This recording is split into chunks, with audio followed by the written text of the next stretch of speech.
क्या आपको या आपके घर में कभी किसी को बिल्ली हुई है, जिसे कि हम इंग्लिश में स्टाई के नाम से भी जानते हैं?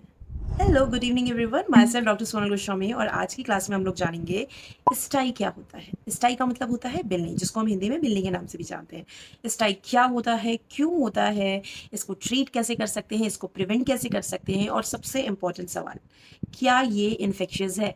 हमारे गाँव में ऐसा कहा जाता था, किसी को अगर ऐसा आँख आती थी, मत देखो उसकी आंखों में वरना तुम्हें भी हो जाएगा। तो let's discuss this in detail. First question, क्या होता है स्टाई? स्टाई एक्चुअली होता क्यों है? जो हमारी इनर आईलिड्स और आउटर आईलिड्स होते हैं, उन आइलेट्स पे कभी कभी जो ऑयल ग्लैंड्स होते हैं वो ब्लॉक्ड हो जाते हैं। ब्लॉक कैसे होते हैं? इधर कोई सॉइल पार्टिकल्स जाकर के फंस जाए या कोई ऐसी चीज़ छोटी मोटी जो आपकी आंखों पे एक्सपोज हुआ हो और उस पर वो जाकर के फंस जाए, वहाँ पे आकर के कुछ बैक्टीरियाज इन्फेक्ट कर सकते हैं, जिसकी वजह से आपकी आंखों के आईलिड्स के नीचे या ऊपर की तरफ आप देखोगे, जैसे आपके फेस पे पिंपल्स होते हैं, दाने होते हैं, एक्ने होता है, वैसे ही छोटा सा एक दाना जैसा निकल जाता है। तो that is what we called as a stye. For the second question is what are the symptoms of stye? हमें पता कैसे चलेगा कि हमें स्टाई ही हुआ है? मोस्ट ऑफ द टाइम आपको डॉक्टर्स के पास जाने की जरूरत नहीं पड़ती है, ये आपको खुद से पता चल जाता है। आपको अपने आईलिड के ऊपर या नीचे you will see a swelling, और उससे कभी कभी पस निकलता हुआ भी आपको दिखेगा। आंखों में इंटेंस पेन होगा, इंटेंस गंदा वाला पेन। पेन के साथ साथ बर्निंग सेंसेशन आता है, खुजली करने का मन करता है, बहुत ज़्यादा ईचिंग सा फील होता है, कभी कभी उसमें क्रस्ट डेवलप कर जाते हैं, क्रस्टिंग होता है।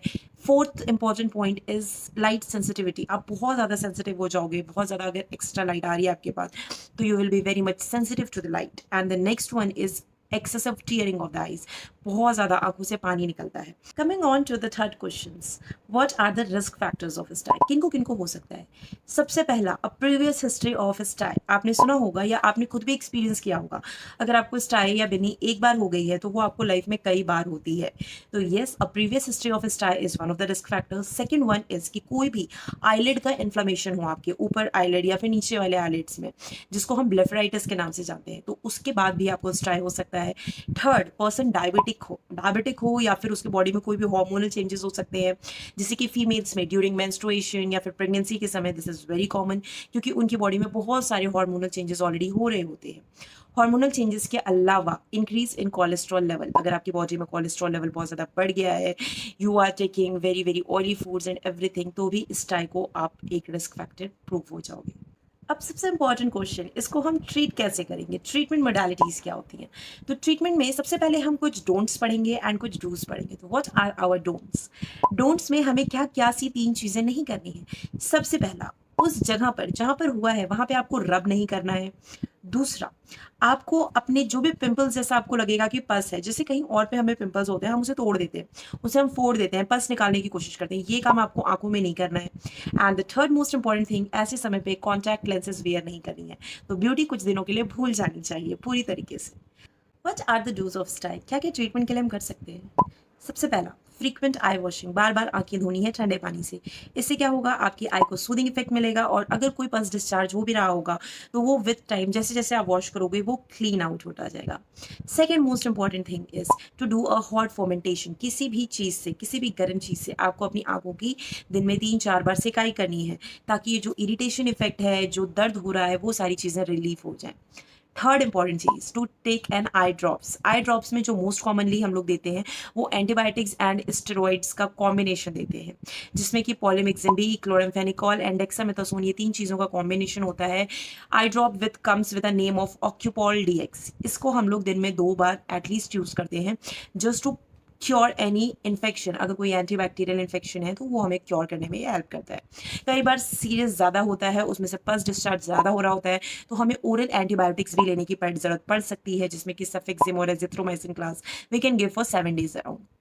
इन सब के बाद अगर बहुत ज़्यादा सीवियर है, अगर आपका फिर भी रिलीफ नहीं हो रहा है, टू कंसल्ट योर डॉक्टर, जिसमें वो आपको छोटा सा इंसिजन लगा करके वहाँ से जितना भी पस है उसको ड्रेन करेंगे और आपको इंट्रालीजनल इंजेक्शंस देंगे एंटीबायोटिक्स और स्टेरॉइड्स का।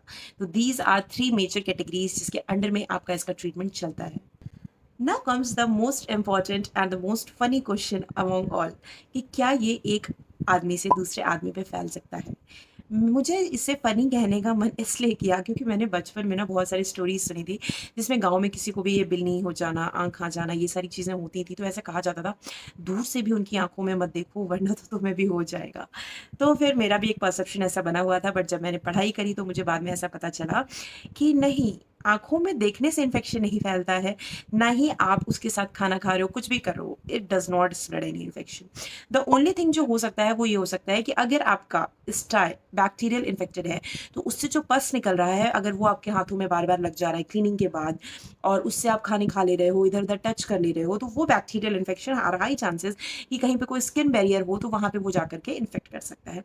इसीलिए एक प्रिकॉशन तौर पे आप जब भी उसको क्लीनिंग करो या जब भी आप उस पे कोई क्रीम लगाओ एंड डू एनीथिंग, उसके लिए what you have to do, wash your hands properly. अच्छे से हाथ धोना चाहिए आपको, अच्छे से सैनिटाइज़ करना चाहिए और बहुत ज़्यादा अगर कंडीशन ख़राब हो, अपने डॉक्टर से तुरंत से कंसल्ट करें। I think this much information is good, right, for this tie. Actually मेरे को ऑलरेडी स्टाई हो रखा था और मैं बहुत ज़्यादा परेशान थी। मुझे ऐसा लग रहा था कि भगवान कुछ करके इसको जल्दी से हटा दो, और finally it's in a healing phase, अब मैं काफ़ी ज़्यादा इम्प्रूव्ड हो चुका है। बट फिर मुझे लगा कि मुझे एक बार इसके बारे में इन्फॉर्मेशन देनी चाहिए आप सब लोगों को भी, इसीलिए मैंने ये टॉपिक आज चूज़ किया। If you want to learn about some other topics please do comment it down, ताकि मैं उसके बारे में एक बेसिक्स आपको बता सकूँ। और तब तक के लिए लाइक, कमेंट एंड फॉलो।